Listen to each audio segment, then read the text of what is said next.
శ్రీ రేణుకా ఎల్లమ్మ జమదగ్నిల ఆశీస్సులతో ప్రజలంతా సుఖ సంతోషాలతో బాగుండాలని కోరుకున్నట్లు కాంగ్రెస్ పార్టీ రాష్ట్ర నాయకులు గడిపల్లి రఘువర్ధన్ రెడ్డి అన్నారు. సిద్దిపేట జిల్లా దుబాక మున్సిపాలిటీ చెల్లాపూర్ గ్రామంలో శ్రీ ఎల్లమ్మ జమదగ్నిల కళ్యాణ మహోత్సవం చెల్లాపూర్ గౌడ కులస్తులు, కౌన్సిలర్లు, గ్రామస్తులు, కాంగ్రెస్ నాయకులతో కలిసి కాంగ్రెస్ రాష్ట్ర నాయకులు గాడిపల్లి రఘువర్ధన్ రెడ్డి ప్రత్యేక పూజలు చేశారు. అంతకుముందు చెల్లాపూర్ గ్రామ గౌడ కులస్తులు, గ్రామస్తులు ఆయనకు ఘనస్వాగతం పలికి శాలువాలతో సత్కరించారు.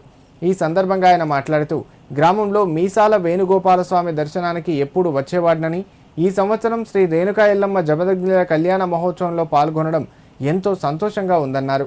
కార్యక్రమంలో వార్డు కౌన్సిలర్లు కనకరాజు, కంకనాల ఎల్లవ్వ, చంద్రశేఖర్, 14వ ward councillor Tuniki Suresh, Congress party జిల్లా అధికార ప్రతినిధి మచ్చ శ్రీనివాస్, గౌడ సంఘం సభ్యులు, కాంగ్రెస్ పార్టీ నాయకులు పాల్గొన్నారు.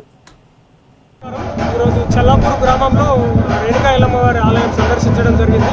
సో గ్రామ ప్రజలందరూ మరియు ఇక్కడ వార్డు కౌన్సిలర్లు, మా సీనియర్ కాంగ్రెస్ లీడర్లందరి ఆధ్వర్యంలో అమ్మవారిని దర్శించుకోవడం జరిగింది.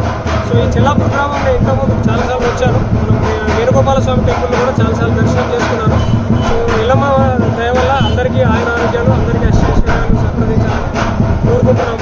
సో ఈ కాలం మంచిగా అయ్యి అందరికీ పంటలు మంచిగా పండాలని, ఎవరికి రైతులకు, ప్రజలకు ఎవరికి ఇబ్బందులు రాకుండా చూడాలని ఎల్లమ్మ తల్లిని కోరుకుంటున్నాను.